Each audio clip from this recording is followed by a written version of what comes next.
Here, visitor, and welcome to this sacred site.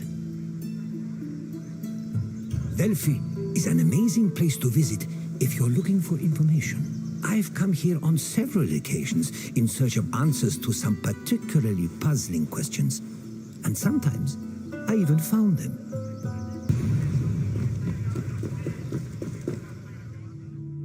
On their journey to the Temple of Apollo, pilgrims walked this sacred path up Mount Parnassus.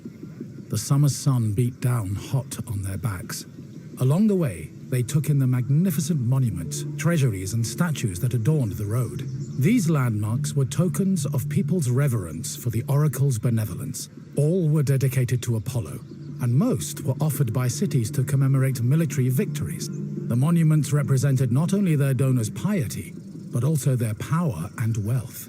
The sanctity of Delphi has endured to the present day, and visitors still take this very same route.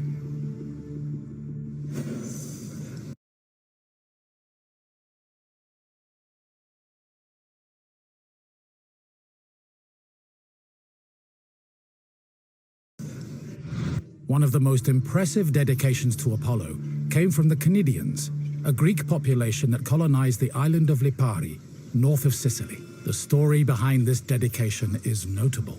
The Cnidians were at war with the Etruscans in the Tyrrhenian Sea. Seeking a good omen, the Cnidians consulted the Oracle, and following her advice, they successfully captured 20 enemy ships. To thank Apollo, they offered the god the same number of statues as ships seized.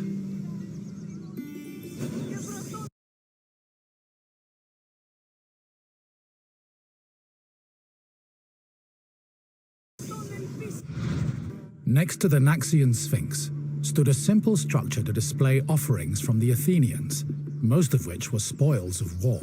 In particular, these offerings, called ex-votos, were prows of sunken Persian ships.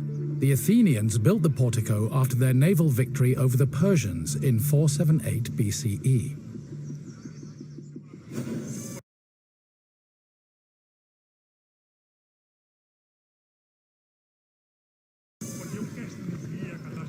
Once arriving before the temple, pilgrims wishing to consult the oracle had to first pay a tax. This tax gave them the initial right to approach the altar of Apollo and make an animal sacrifice to the god.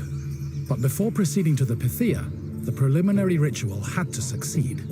If the animal reacted favorably and showed signs of acceptance to the god, it was sacrificed, and the pilgrim would be allowed to enter the temple to question the Pythia.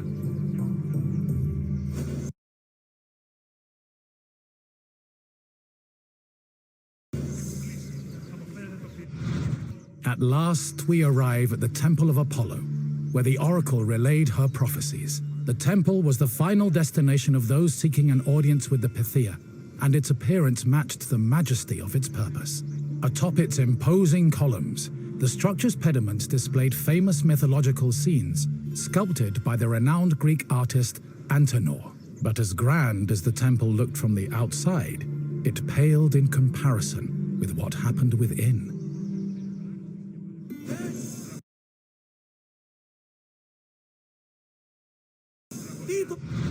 Prophecies were given in the most restricted part of the temple, the adytum, by a chaste woman known as the Pythia.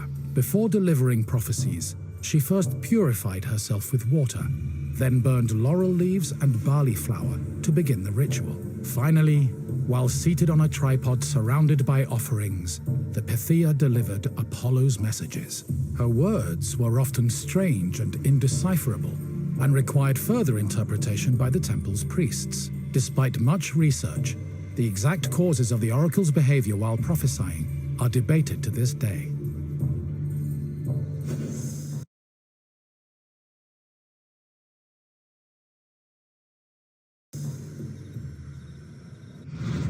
Myths say that while searching for an oracle who could impart their words to mortals, Apollo established a sanctuary on Mount Parnassus. Apollo took over this site by slaying its sinister guardian, the snake-like Pytho.